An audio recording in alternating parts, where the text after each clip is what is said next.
Raha ny volana oktobra sy volana novambra no manomboka ahitana doro-tanety sy doro ala eto Madagasikara dia efa manomboka mirongatra izany amin'izao volana aogositra izao. Vokatry ny fiovaovan'ny toetrandro ho ny minisitry ny tontolo iainana sy ny fampandrosoana Lovainjafy androany. Isan-taona dia manodidina ny 4 tapitrisa hektara ny velaran-tany may ary ny 1 hektara amin'izany dia ala avokoa. Tsy vitan'ny ministera samy rera nefa ny ady amin'ny afo fa ilaina ny fiarametany ny rehetra ka mba ho fiadivana sy fisorohana ny afo izay indrindra dia nilaza ny minisitra fa iroso amin'ny fomba manara-penitra kokoa i Madagasikara. Fa noho ny fiovavan'ny toetrandro, noho ny fahangazanan'ny tany dia azao volana aogositra dia efa manomboka mirongatra ny tepokafo maneran'ny Madagasikara indrindra any amin'ny ampahan'ny andrefana ohatra hoe any amin'ny faritra Menabe, any amin'ny faritra atsimo andrefana. Ny ministera ny tontolo iainana sy ny fampandrosoana Lovainjafy dia manara-maso isan'andro an'ireo tepokafo rehetra ary mizara amin'ny page Facebook isan'andro afaka arahantsika ny carte météo feu ary mipoitra amin'io carte io ny trangana ny tepokafo rehetra maneran'ny Madagasikara. Raha mijery ohatra hoe tamin'ny Maly efa miamena ny carte amin'ny ampahan'ny andrefana ary tena mampatahotra ary mila miomana mialohantsika. Tsy vitan'ny resaka ambony latabatra ny ady amin'ny famonoana afo fa mila fitaovana ahafahana manohana ny ezaka ataon'ireo olona eny Ikanja. Noho izany indrindra no antony nalinoran'ny FFPM fitaovana ho an'ny National Park. Ratsa mangaika ny ministera ny tontolo iainana sy ny fampandrosoana Lovainjafy fitaovana hozaraina ho an'ireo mpianala eny fotony ahafahan'izy ireo miady amin'ny afo raha ny fanazavana hatrany. Izay ny antony izao lanonana izao fanolorana fitaovana avy any amin'ny FFPM ho an'ny Madagascar National Parks izay ratsa mangaika eto anivon'ny ministera ny tontolo iainana sy ny fampandrosoana Lovainjafy izay zaraina eo anivon'ny faritsarovana maromaro. Itony fitaovana itony dia fitaovana ampiasain'ireo mpianala, ireo komity miady amin'ny doro-tanety, ireo vondron'olona ifotony, ireo agent de parc ary ohatra hoe misy sakao tamin'ny fanolorana farany nisy koa ireo karazana baril mobile izay ahafahana manondraka rehefa misy afo. Tsy vitan'ny fitaovana ihany koa izy io fa ny tena mamono afo dia ny olombelona ny fahaizantsika mahay miara-miasa. Ankoatra izay ho avy eto Madagasikara amin'ny volana oktobra ho avy izao ny fiaramanidina Bombardier d'eau afaka hiady amin'ny afo miaraka amin'ny karazana saut lehibe mahatatitra rano amina taonina maro. Ho ny ministry ny tontolo iainana sy ny fampandrosoana Lovainjafy Marsa Andonirinina Fontaine. Izany dia vokatry ny fiara-miasa eo amin'ny Masivo Frontsay. Anisan'ny fitaovana vaovao eo moa ny fitaovana ara-teknôlôjika. Raha mijery ny Karafantsika zao Madagascar National Park efa nametraka karazana fitaovana teknôlôjika innovant kokoa ahafahantsika manara-maso ohatra hoe vao misy tranganafo tonga dia hitantsika aingana dia aingana ao anatin'izay système informatika izay. Eo ihany koa moa ny fitaovana moyen de communication afahana mandefa tatitra, afahana mandefa vaovao aingana kokoa satria toerana tena sarotra aleha matetika no misy an'ireo afro ary ny farany amin'ny volana oktobra zao dia tonga eto Madagasikara ny fiaramanidina Bombardier d'eau Dash8 noho ny vokatra ny fiara-miasa miaraka amin'ny ambassade de France ary voalohany zay ao anatin'ny tantaran'ny Madagasikara no fisian'izay fiaramanidina afaka miady amin'ny afo izay. Eo ihany koa moa ny Bambi Bucket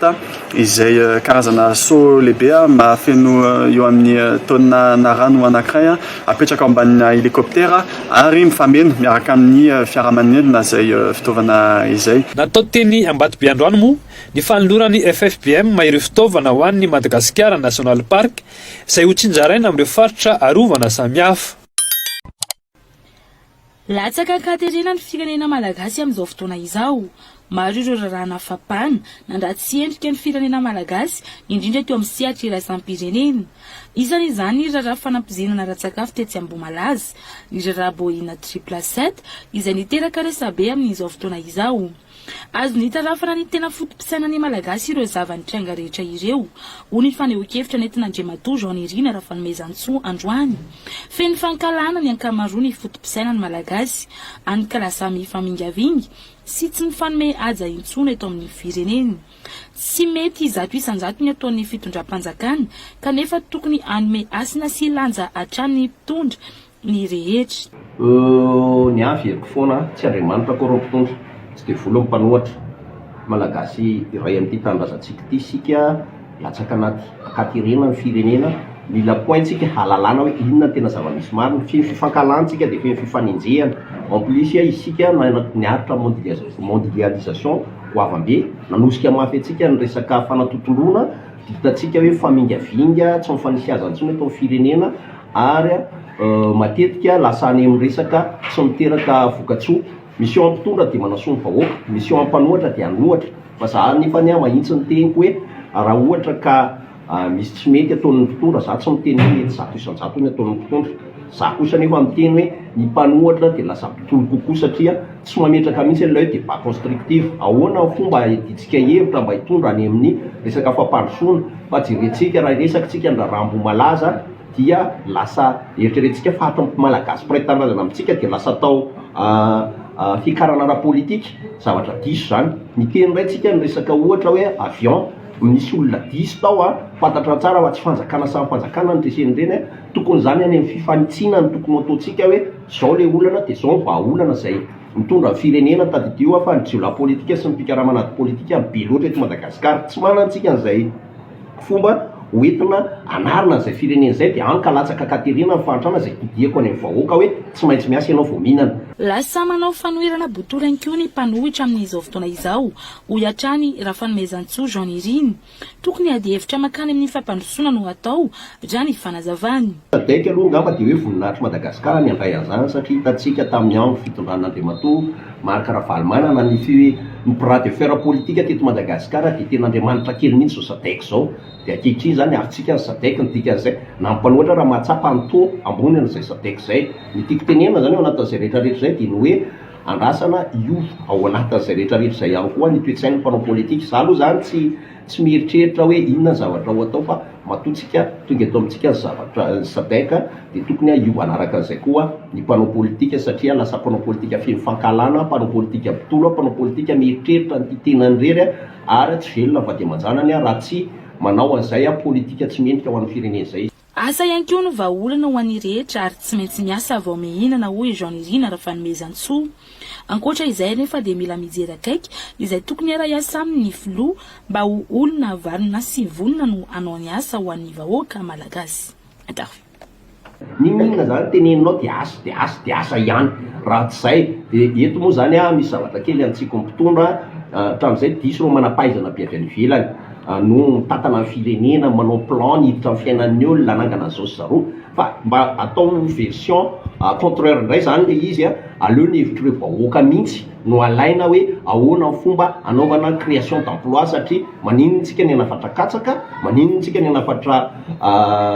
solika maninona tsika ny hanafatra zavatra maro nefany eto firenena tsy misy dia ampibaka koa ilay entana avy any ivelany izay produit chimique hitantsika fa na tiana na tsy tiana dia ireny chimique ireny mitondra ao anatiny